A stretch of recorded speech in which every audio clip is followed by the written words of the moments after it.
موږ سره د بحث لپاره د افغانستان د ځمکني ترانسپورت د انسجام شورا مشر ښاغلی طلا محمد عثمانزی همدا اوس د سکایپ په کرښه راسره مېلمه دی. ښاغلی عثمانزی ښه راغلاست خپرونې ته.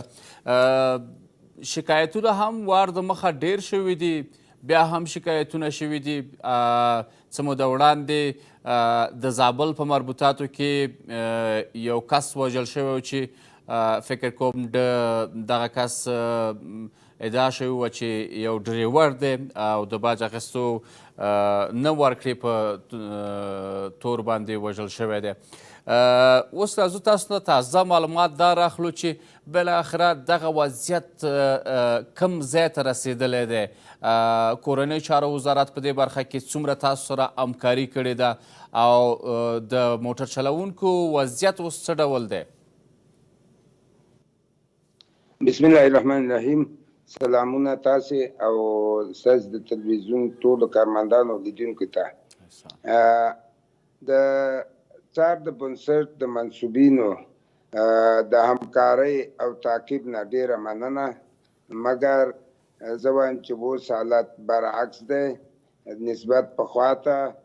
وزارت امور داخله او ټوله رهبري ډېر جدي کوشش کوي چې دا ښځیو په له منځه وړلو کې د موږ سره همکار پاتې شي.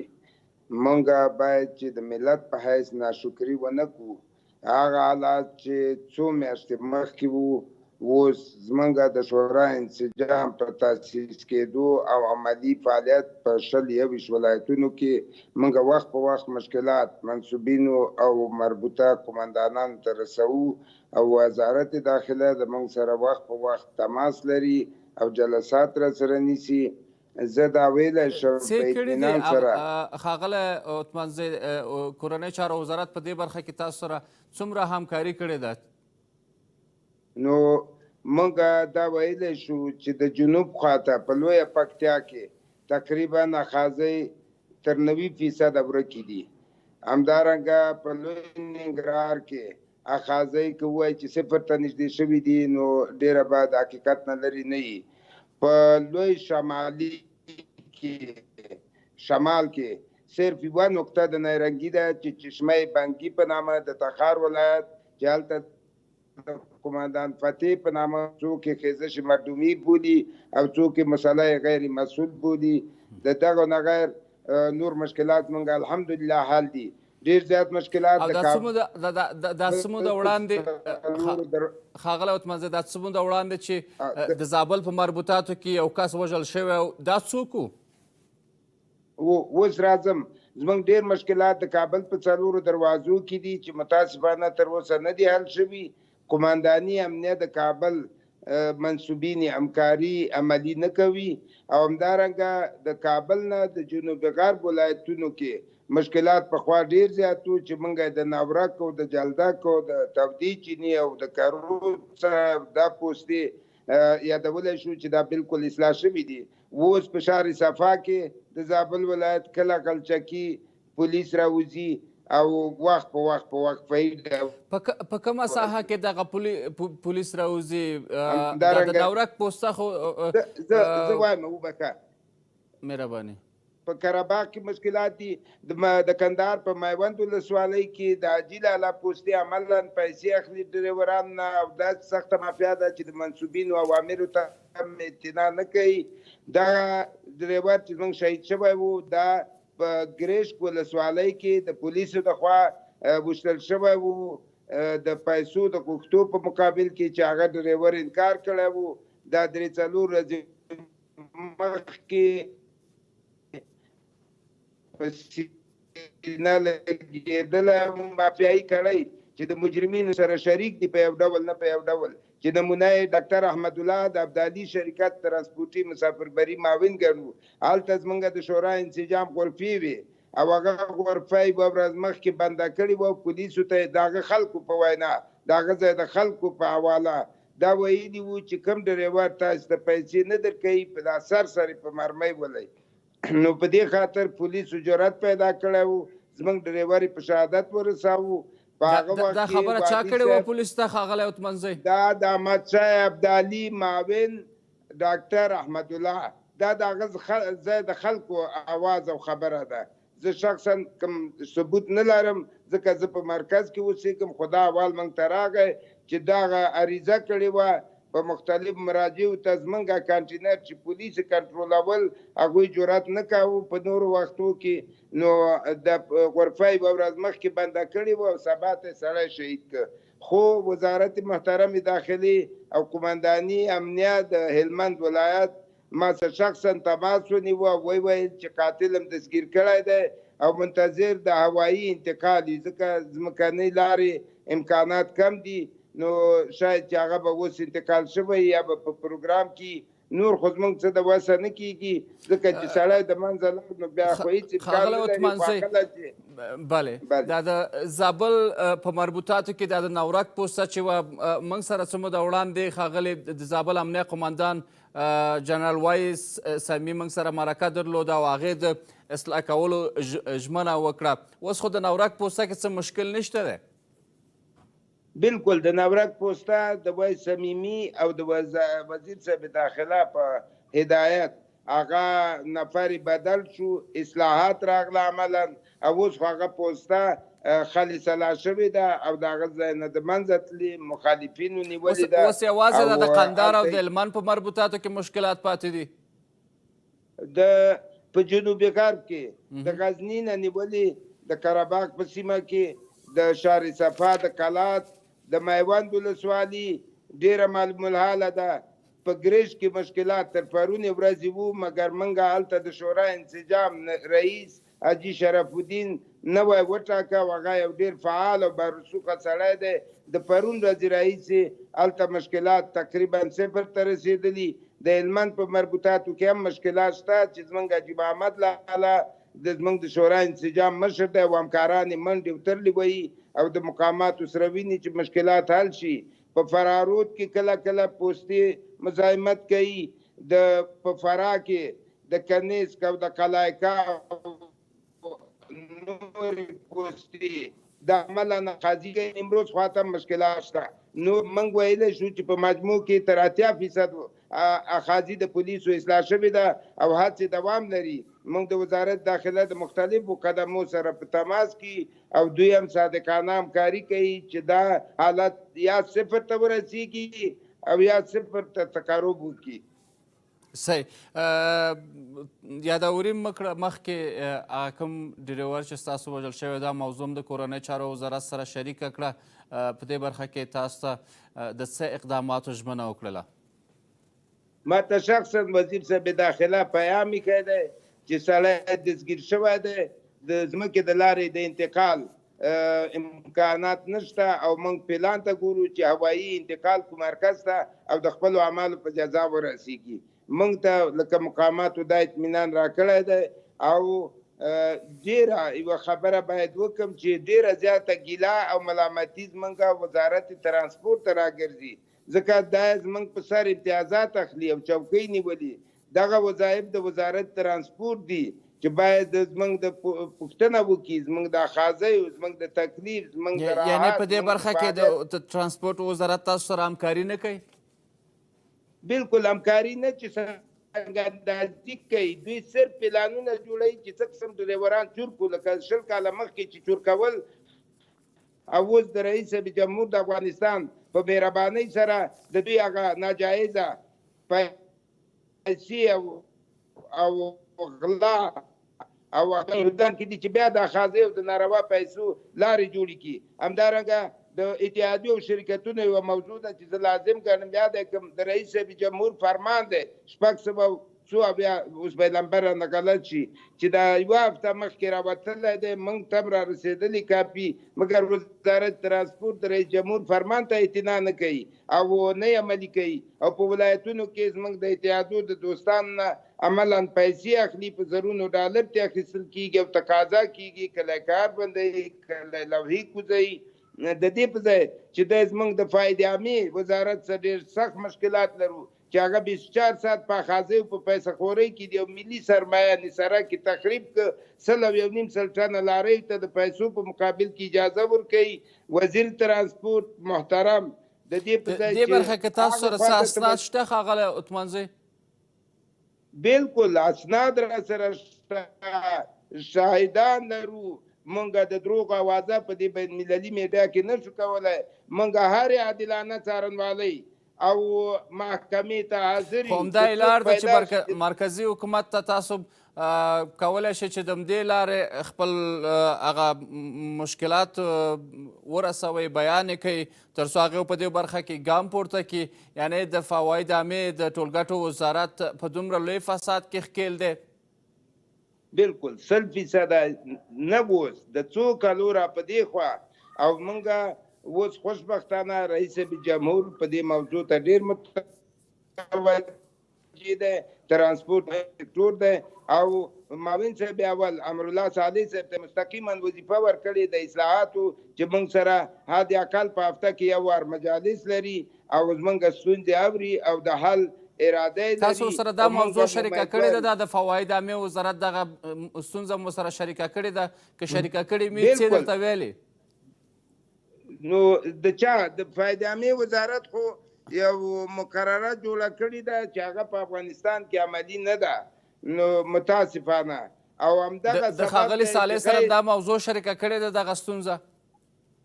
و ډېر په وضاحت هم شریکه کړې، او د صالح صاحب همکاران او مشاورین او رئیسان د موږ سره همیشه په تماس کې دي او موضوعات په ډېر جدي توګه څېړي.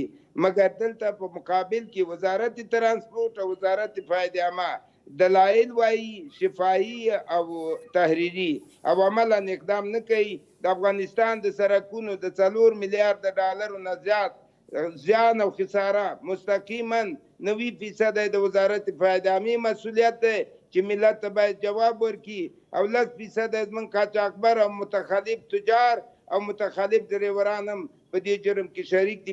متاسفانه چې هیڅوک هیڅ چاته جزا د مجازاتو هغه نوم ورک دی، د تقدیر نوم ورک دی، صرف پیسې ټولول دي. په ټول افغانستان کې 21 ترازوګان دي تللي دي د فواید عامې، او ټولې د افغانستان خلک شاهدان دي. په لکونو خلک حاضرولی شم چې شاهدي ورکړي چې دلته غلا ده، خیانت دی، او حتی کم ډریوران چې پوره مطابق د لایحې کم وزن راوړي، د دوی د مامورین د خوا ورته ویل کېږي چې موږ ته پیسې راکړه، تا بد کول چې کم دی را دا کم ترازو دا کم ترازوان چې په هیواد کې شته دی، آیا تاسو کله خپله د ډریورانو نه پوښتنې کړې دي چې دغه ترازوان درست دي، سم کار کوي، په اوسنۍ ټکنالوژي باندې سمبال دي او که نه؟ بالکل ترازوګان په اوسني عصر کې ټکنالوژي او تخنیک ډېر مخکې دی، مګر دوی زه یو لنډ مثال وایم چې رئیس د صادر کنندګانې میوه خوښ، اوس یې نوم زما د یاده وتلی، هغه وایي چې د سرخکانو په ترازو کې د یو هیات په ډول تللي وو، یوه خالي اینو باندې ترپال واچاوه او هغه یې وتړله، ورته وایي چې ته 5-6 ټنه د وزن زیات دی، چې بالاخره معلومه شوه چې اینو خالي وه او ترپال یې تجه.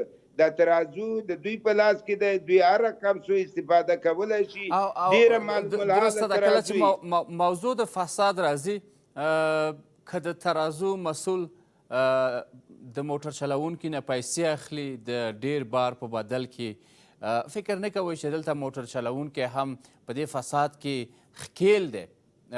بالاخره درست.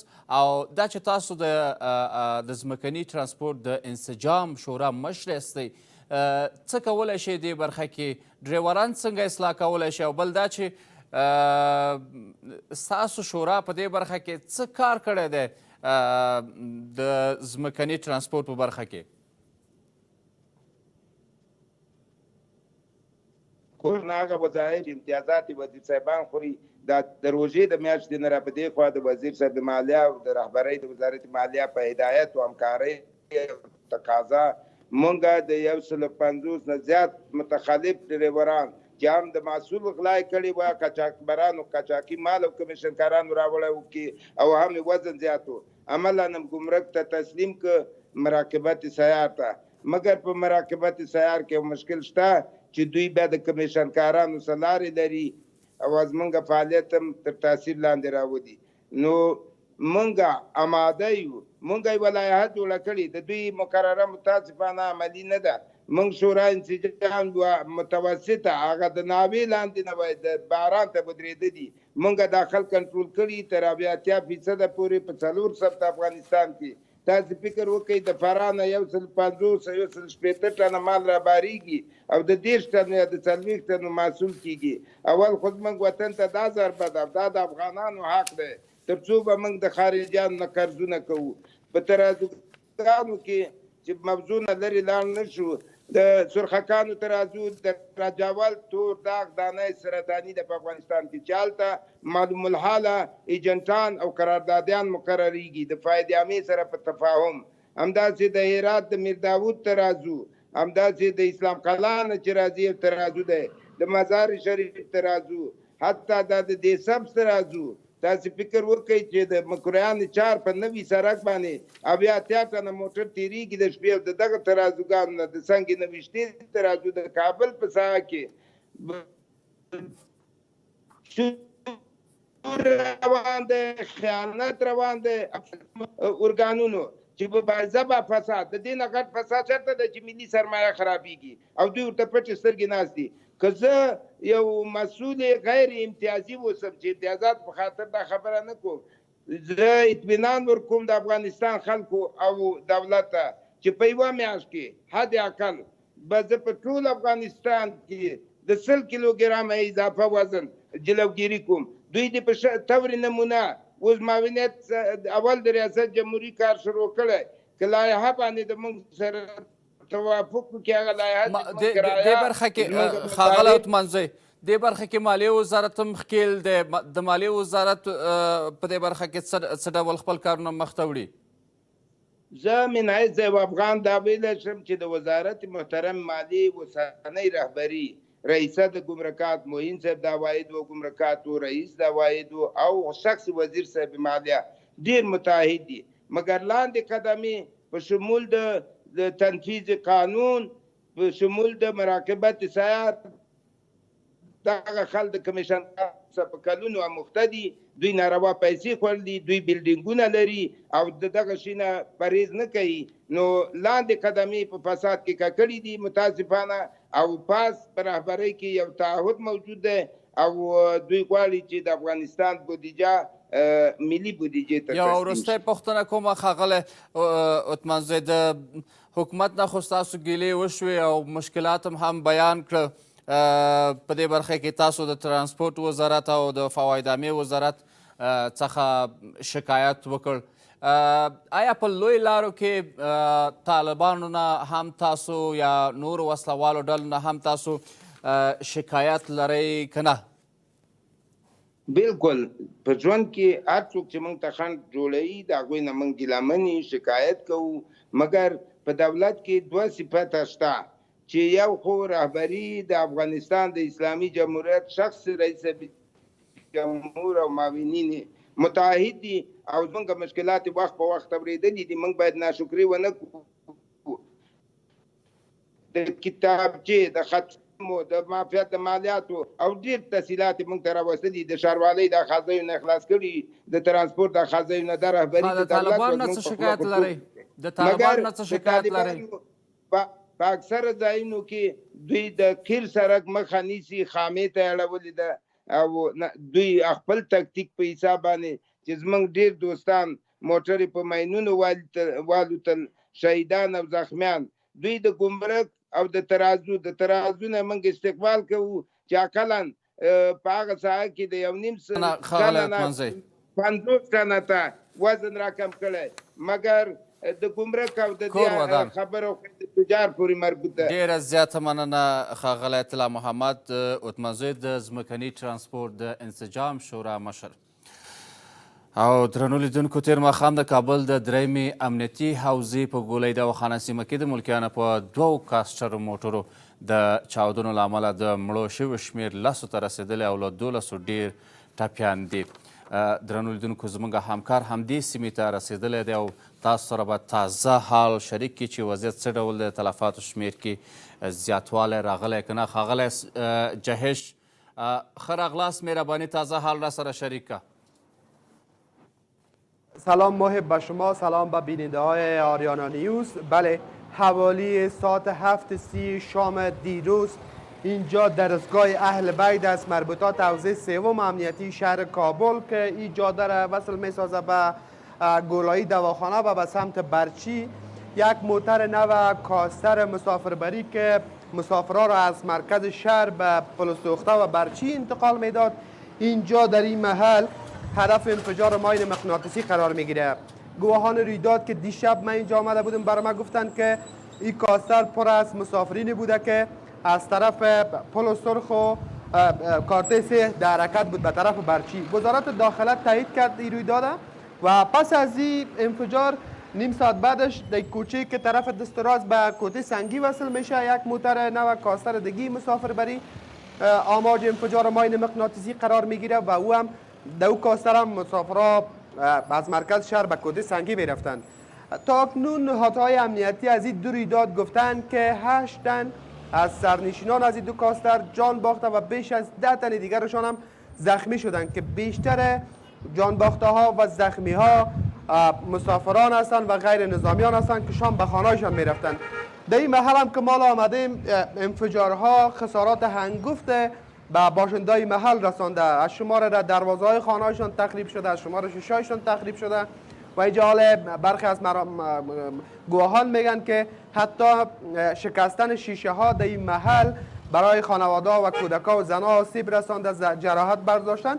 اینجا مردم در کنار ما هست. من کوشش میکنم که بیشتر خغل جهش مخکې دینه چې خلکو سره خبرې وکړي ګواهان رویداد یو پوښتنه مطرح کیږي چې په وژل شوي کې د ماشومانو ښځو څه ریپورټ هم ترلاسه شوی دی، خلکو سره دا معلومات شریک کړي دي، او بل دا چې دواړه کاستره چې د مغناطیسي ماین ښکار شوي دي په ټولو کې ملکیانو یعنی کاملا د نظامیانو څه خبره پکې نشته؟